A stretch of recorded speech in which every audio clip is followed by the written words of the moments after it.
നമസ്കാരം. പ്രധാന വാർത്തകൾ.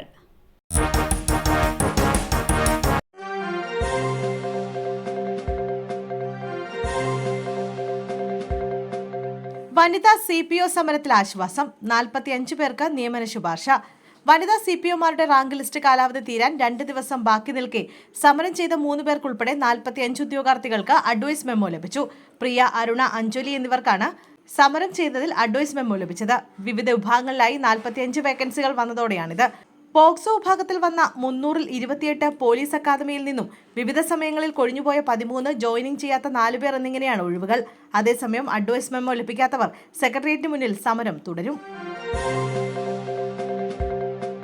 സംസ്ഥാനത്ത് IPS തലപ്പത്ത് മാറ്റം.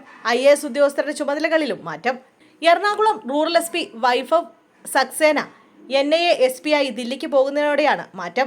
വൈഭവ് സക്സേനയോട് ഉടനടി പുതിയ ചുമതലയിൽ ഏൽക്കാനാണ് കേന്ദ്ര ആഭ്യന്തര മന്ത്രാലയം നൽകിയിരിക്കുന്ന നിർദ്ദേശം. 5 വർഷത്തേക്ക് ഡെപ്യൂട്ടേഷൻ വ്യവസ്ഥയിലാണ് വൈഭവ് സക്സേനയെ NIAയിൽ നിയമിച്ചിരിക്കുന്നത്. ഈ സാഹചര്യത്തിൽ സംസ്ഥാന ദ്രുതകർമ്മ സേനാ വിഭാഗം കമാൻഡന്റ് ഹേമലതയെ എറണാകുളം റൂറൽ SP ആയി നിയമിച്ചു. തിരുവനന്തപുരം സിറ്റി DCP വിജയഭാരത റെഡ്ഡിയെ കാസർഗോഡ് SP ആയി നിയമിച്ചു. T ഷറഫ് പകരം തിരുവനന്തപുരം DCP ആകും. പോലീസ് ടെലികോം വിഭാഗം SP ദീപക് ധൻകർ ഫറഷ് ഒഴിയുന്ന സ്പെഷ്യൽ ഓപ്പറേഷൻ ഗ്രൂപ്പിന്റെ SP ആകും. ഷൈൻ ടോം ചാക്കോയുടെ വീട്ടിൽ പോലീസ് എത്തി. സ്റ്റേഷനിൽ ഹാജരാകാൻ നോട്ടീസ്. ഡാൻസ് ഓഫ് സംഘത്തിന്റെ പരിശോധനയ്ക്കിടെ കൊച്ചിയിലെ ഹോട്ടലിൽ നിന്ന് ഇറങ്ങിയോടിയ നടൻ ഷൈൻ ടോം ചാക്കോയുടെ വീട്ടിൽ പോലീസ് എത്തി. താരത്തോട് നാളെ എറണാകുളം ടൗൺ നോർത്ത് സ്റ്റേഷനിൽ ഹാജരാകാൻ ആവശ്യപ്പെട്ട നോട്ടീസ് നൽകി. മകൻ നാളെ ഉച്ചകഴിഞ്ഞ് 3 മണിക്ക് സ്റ്റേഷനിൽ ഹാജരാകുമെന്നാണ് ഷൈന്റെ പിതാവ് നോട്ടീസ് കൈപ്പറ്റിയ ശേഷം മറുപടി നൽകിയതെന്ന് പോലീസ് പിന്നീട് പ്രതികരിച്ചു. അവൻ അവിടെ വന്നു, അവിടെ നിന്ന് പോയി, അതല്ലേ ഉള്ളൂ. ഇങ്ങനെ കുറെ ഓലപ്പാമ്പല്ലേ. അത് കഴിഞ്ഞ് കേസാകുമ്പോൾ വക്കീലുമായി ബന്ധപ്പെടാം. കുറ്റം ചെയ്തെങ്കിലല്ല കേസാവുകയുള്ളൂ. വേട്ടയാടലാണോ എന്നൊന്നും ഇപ്പോൾ പറയാൻ പറ്റില്ല എന്നും ഷൈന്റെ പിതാവ് ചാക്കോ പ്രതികരിച്ചു. രോഗിയെ മെഡിക്കൽ കോളേജിലേക്ക് മാറ്റാൻ ആംബുലൻസ് വിട്ടു നൽകിയില്ല. രോഗിക്ക് ദാരുണാന്ത്യം. ഗുരുതരാവസ്ഥയിലുള്ള രോഗിയെ മെഡിക്കൽ കോളേജിലേക്ക് മാറ്റാൻ 108 ആംബുലൻസ് നൽകാത്തതിനെ തുടർന്ന് രോഗിക്ക് ദാരുണാന്ത്യം. കൃത്യസമയത്ത് ചികിത്സ കിട്ടാത്തതിനെ തുടർന്ന് വെള്ളറട സ്വദേശിനി ആൻസിയാണ് മരിച്ചത്. വെള്ളറട ദേവി ആശുപത്രിയിൽ നിന്ന് തിരുവനന്തപുരം മെഡിക്കൽ കോളേജിലേക്ക് മാറ്റാൻ വേണ്ടിയാണ് 108 ആംബുലൻസിനെ വിളിച്ചത്. പ്ലേറ്റ്ലെറ്റ് അളവിലടക്കം കുറഞ്ഞ സ്ഥിതിയിലായ രോഗിയെ മാറ്റാൻ ഓക്സിജൻ സൗകര്യമുള്ള ആംബുലൻസ് ആവശ്യമുള്ളതിനാലും സാമ്പത്തികമായി പിന്നോക്കമുള്ള രോഗിയായതിനാലുമാണ് 108നെ വിളിച്ചത്. എന്നാൽ കുരിശുമല സ്പെഷ്യൽ ഡ്യൂട്ടിക്ക് പോകാനുള്ളത് കൊണ്ട് ആംബുലൻസ് വിട്ടുതരാൻ കഴിയില്ലെന്നാണ് 108 അധികൃതർ നൽകിയ മറുപടി. 5 കിലോമീറ്ററിനുള്ളിൽ ആംബുലൻസ് ഉണ്ടായിട്ടും സൗകര്യം ലഭ്യമായില്ലെന്ന് ബ്ലോക്ക് പഞ്ചായത്ത് അംഗം ആനി പറഞ്ഞു. 1.5 മണിക്കൂറിന് ശേഷം ഓക്സിജൻ ഇല്ലാത്ത സ്വകാര്യ ആംബുലൻസിലാണ് രോഗിയെ കൊണ്ടുപോകാൻ സാധിച്ചത്. എന്നാൽ യാത്രക്കിടെ നെയ്യാറ്റിൻകരയിലെത്തിയപ്പോൾ ആൻസി മരിക്കുകയായിരുന്നു. കോന്നി ആനക്കൂട്ടിൽ ഫോട്ടോ എടുക്കുന്നതിനിടെ അപകടം. കോൺക്രീറ്റ് തൂൺ മറിഞ്ഞു വീണ് 4 വയസ്സുകാരൻ മരിച്ചു. ഗാർഡൻ ഫെൻസിംഗിന്റെ ഭാഗമായി സ്ഥാപിച്ച കോൺക്രീറ്റ് തൂൺ ഇളകി വീണാണ് അപകടം നടന്നത്. അടൂർ കടമ്പനാട് സ്വദേശി അഭിരാമാണ് മരിച്ചത്. ഇന്ന് രാവിലെ ആനകളെ കാണാനായി കുടുംബത്തോടൊപ്പം എത്തിയതായിരുന്നു കുട്ടി. ഗാർഡനിൽ കോൺക്രീറ്റ് തൂണിനോട് ചേർന്ന് നിന്ന് ഫോട്ടോ എടുക്കാനായിരുന്നു ശ്രമം. എന്നാൽ തൂൺ മറിഞ്ഞ കുഞ്ഞിന്റെ ദേഹത്തേക്ക് വീണു. കുഞ്ഞ് കൽത്തൂണിന്റെ അടിയിൽ അകപ്പെട്ടുവെന്നും ഗുരുതരമായി പരിക്കേറ്റുവെന്നുമാണ് ദൃക്സാക്ഷികൾ പറയുന്നത്. അഭിരാമിനെ ആശുപത്രിയിൽ എത്തിച്ചെങ്കിലും രക്ഷിക്കാനായില്ല. മാനസിക വൈകല്യമുള്ള യുവതിക്ക് നേരെ ലൈംഗികാതിക്രമം. പ്രതി പിടിയിൽ. കൊല്ലത്ത് മാനസിക വൈകല്യമുള്ള യുവതിക്ക് നേരെ ലൈംഗികാതിക്രമം. ശക്തികുളങ്ങര സ്വദേശി യേശുദാസൻ അറസ്റ്റിലായി.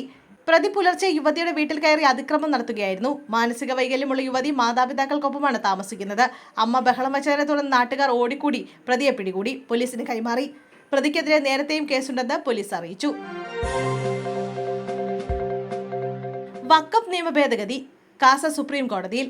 വഖഫ് നിയമ ഭേദഗതിയെ പിന്തുണച്ച് തീവ്ര ക്രിസ്ത്യൻ സംഘടനയായ കാസ സുപ്രീം കോടതിയിൽ. കേരളത്തിൽ നിന്നും നിയമത്തെ പിന്തുണച്ച് സുപ്രീം കോടതിയെ പിന്തുണയ്ക്കുന്ന ആദ്യ സംഘടനയാണിത്. വഖഫ് നിയമ ഭേദഗതിയുടെ ഭരണഘടനാ സാധുത ചോദ്യം ചെയ്ത് ഇന്ത്യൻ യൂണിയൻ മുസ്ലിം ലീഗ് സുപ്രീം കോടതിയിൽ സമർപ്പിച്ച ഹർജിയിലാണ് കാസയും കക്ഷി ചേർന്നത്.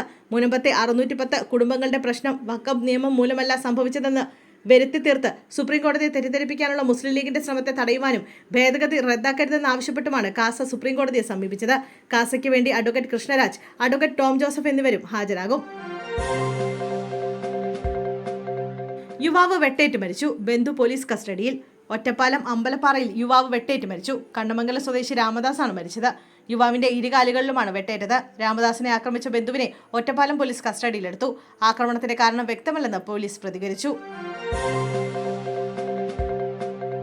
KSRTC സ്വിഫ്റ്റ് ബസിന് നേരെ ആക്രമണം, ചില്ലടിച്ചു തകർത്തു. ബൈക്കുകളിലെത്തിയ 3 പേരാണ് ബസിന്റെ ചില്ല് തകർത്തത്. സംഭവത്തിൽ 3 പ്രതികളും പിടിയിലായി. മീനങ്ങാടി സ്വദേശികളായ നിഹാൽ, അൻഷിദ്, ഫെബിൻ എന്നിവരാണ് പിടിയിലായത്. മൂവരും സുഹൃത്തുക്കളാണ്. ബാംഗ്ലൂരിൽ നിന്ന് വന്നിരുന്ന KSRTC സ്വിഫ്റ്റ് ബസിന്റെ ചില്ലാണ് കല്ലുകൊണ്ട് പൊട്ടിച്ചത്. വയനാട് താഴെമുട്ടിൽ വെച്ചായിരുന്നു സംഭവം. പരിക്കേറ്റ ബസ് ഡ്രൈവർ ഇടുക്കി സ്വദേശി പ്രശാന്ത് കൽപ്പറ്റ സർക്കാർ ആശുപത്രിയിൽ ചികിത്സ തേടി. ബൈക്ക് നിയന്ത്രണം വിട്ട റോഡിൽ നിന്ന് തെന്നിമാറാൻ കാരണം ബസ്സാണെന്ന് ആരോപിച്ചാണ് ആക്രമിച്ചത്. സംഭവത്തിൽ പോലീസ് അന്വേഷണം തുടങ്ങി. നിലമ്പൂരിൽ UDF സ്ഥാനാർത്ഥിയെ പ്രഖ്യാപിക്കുന്നവരെ മാധ്യമങ്ങളെ കാണില്ല. ചിന്തിക്കുന്നവർക്ക് ദൃഷ്ടാന്തമുണ്ട്. നിലമ്പൂർ ഉപതെരഞ്ഞെടുപ്പിലേക്കുള്ള UDF സ്ഥാനാർത്ഥി പ്രഖ്യാപനം ഉണ്ടാകുന്നതുവരെ പത്രമാധ്യമങ്ങളുമായുള്ള ആശയവിനിമയം താൽക്കാലികമായി പൂർണ്ണമായും വിച്ഛേദിക്കുകയാണെന്ന് PV അൻവർ ഫേസ്ബുക്കിലൂടെയാണ് ഇക്കാര്യം അറിയിച്ചത്. മാധ്യമങ്ങൾ സഹകരിക്കണമെന്നും ചിന്തിക്കുന്നവർക്ക് ദൃഷ്ടാന്തമുണ്ടെന്നും അൻവർ കുറിച്ചു.